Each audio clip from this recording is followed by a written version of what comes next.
Hey, folks, welcome back to the Dennis Miller Show. Dennis Miller here, endeavoring to get things wrong charmingly. Watched the end of Laura and the beginning of something called Where the Sidewalk Ends last night. Both films having Dana Andrews, and I would have to say, and maybe this is just fresh in my head, because Robert Osborne on a word association thing when they said leading lady said Gene Tierney. I don't know. I mean, sometimes you miss the point. Everybody has their favorites, but that literally could be the most beautiful human being, men or women, ever in films. I mean, Jesus, she was so gorge. And a really good actress. I'm amazed at the bold choices she took. She has the one film where she drowns her husband's brother. I mean, she has a bunch of quirky choices. And her life panned out so sad that I can't even talk about it. But she was great, and I watched that as I dozed off. And Dana Andrews kind of worked with her. It's a quirky coupling because he's a little, I don't know, rough-hewn, and she's so fine. But together they were good together. So give it a tumble. Obviously, Laura, which is one of the all-time. I don't know. It's you can't call it a B or a noir. It's above that, but just one step above. Enough to be gritty, but enough to be great, and for the ages. And then the other one, Where the Sidewalk Ends. What are we doing this hour? We take some phone calls. We go to Stan in California. Hey, Stan, how are you?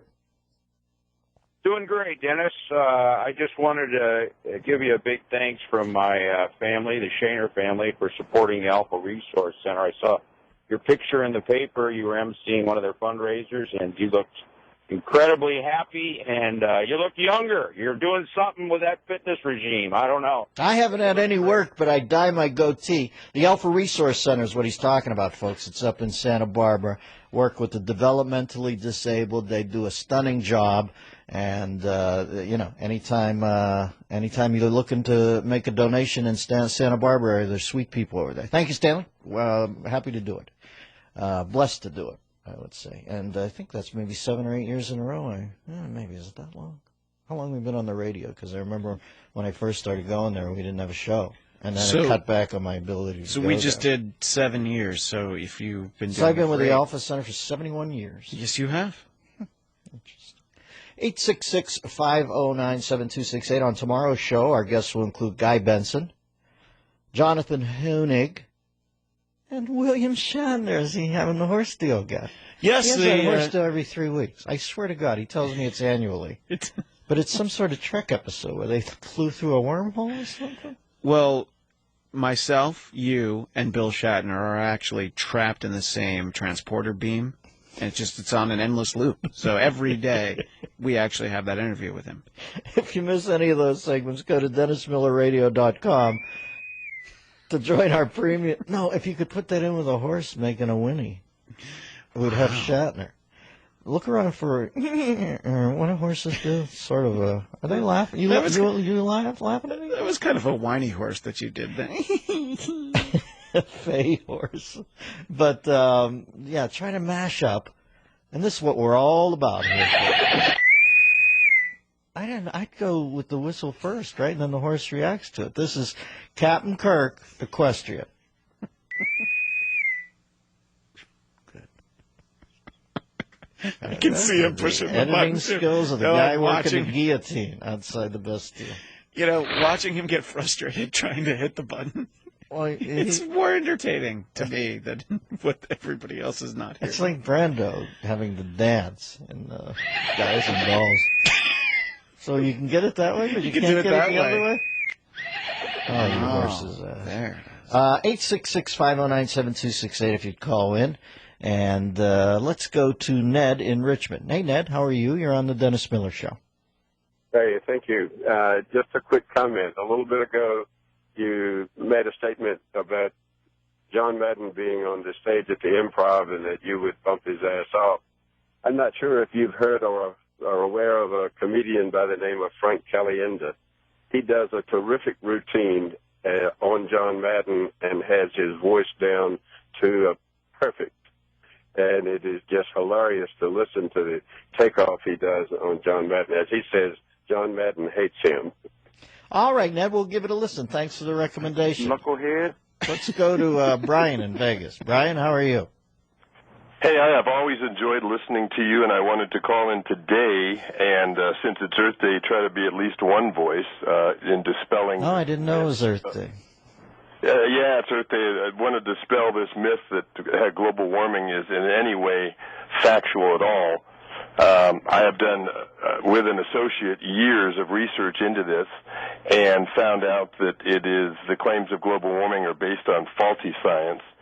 There's an agenda behind it, and it's impossible for the planet to warm, given the fact that back in the 20s, Milutin Milankovitch did a mathematical calculation, found out the Earth has a tilt and wobble, which works out to be about 10,000 years of the kind of weather. Brian, you better get a gyroscope on this call, because it sounds like BS to me. But go ahead. Yeah. Brian, basically the Earth... I'm on to you, but go ahead. Finish it out with some panache here, but...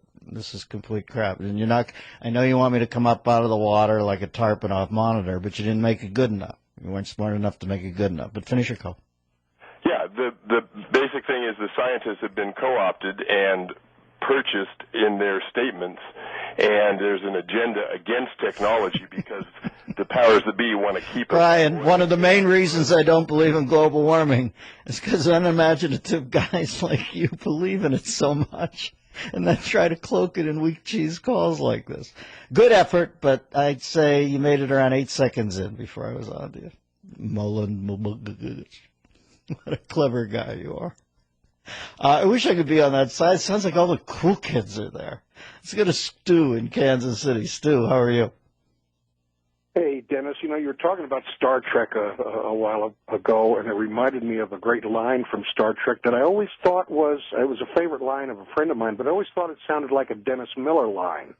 You are among a handful of humorists whose material kind of transcends your own voice. I can hear a line, and it doesn't have to be delivered by you, and I can say, that sounds like Dennis Miller. You're the only person who would use, for example, Fitzcarraldo as a verb. Well, thank you. You're my definition of a genius, Stu. Now, you I like. Well, thank you. Takes one to know one, right? But in any event, I just thought I'd share this favorite line that a friend of mine claimed was his favorite episode of Star Trek, and maybe it was from you originally, or maybe it was his original. Well, we got to go with it, baby, because we're going where no man has gone before. He said his favorite episode of Star Trek was where Mr. Spock flipped open his communicator and said, "Captain, would you beam me down a mirror and a razor blade? According to my scanners, this planet's almost all cocaine." No, that wasn't my joke, but that's a pretty good joke. Thank you, Stu in Kansas City.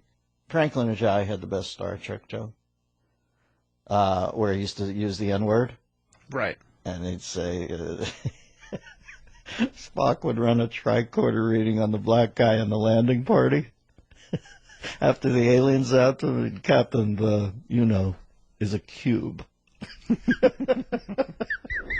Best Star Trek ever. Let's see. There are many great reasons to send a beautiful rose bouquet this time of year. What do we got? Spring birthdays, anniversaries, Mother's Day. And while sending 1 or 2 dozen roses is impressive, just imagine her reaction when you send 3 dozen roses from 1-800-Flowers.com. She'll be absolutely blown away. And that's why 1-800-Flowers.com has created this exclusive offer just for my listeners. Now, getting close. I don't want Beck's droids hearing this. 36 stunning multicolored roses for just $36. 3 dozen gorgeous roses. $36. Hello? An incredible value, but it's only available this week, so you need to order now. Trust me, this abundant bouquet of 36 roses, the rose, of course, first discovered in Las Vegas, 1936, by Moulton Mausenberg, is simply stunning. And you'll come out of this, trust me, smelling like a rose. Have it delivered tomorrow or lock in this amazing offer for a Mother's Day delivery. To order